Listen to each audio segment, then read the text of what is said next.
आइए समझते हैं कि ये इलेक्टोरल बॉन्ड्स काम कैसे करती थी। एक इलेक्टोरल बॉन्ड को आप बेसिकली समझ सकते हो दोस्तों, एक कूपन की तरह। कंपनी बैंक को जाकर पैसा देती थी और ये कूपन खरीदती थी और ये कूपन जाकर पॉलिटिकल पार्टीज को दे दिया जाता था और पॉलिटिकल पार्टीज उन कूपन्स को रिडीम कर सकती थी और जो बैंक में रखा पैसा था उसे एक्सेस कर सकती थी। तो थ्योरी तो आपने बहुत समझ ली दोस्तों, अब प्रैक्टिकल पर आते हैं, असली घोटालों की बात करते हैं। अगर इस पूरे घोटाले के भंडार को एक लाइन में समराइज करना हुआ दोस्तों, तो इसे कुछ इस तरीके से किया जा सकता है। तुम मुझे चंदा दो, मैं तुम्हें धंधा दूंगा और चंदा नहीं दिया तो ईडी का फंदा दूंगा।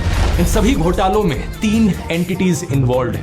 पहला, पॉलिटिकल पार्टी जो सत्ता में है, ये बीजेपी हो सकती है सेंट्रल गवर्नमेंट में या कोई भी और पार्टी जिनकी स्टेट गवर्नमेंट है। दूसरा, बड़ी बड़ी कंपनियां जिन्होंने चंदा डोनेट किया है इलेक्टोरल बॉन्ड के जरिए।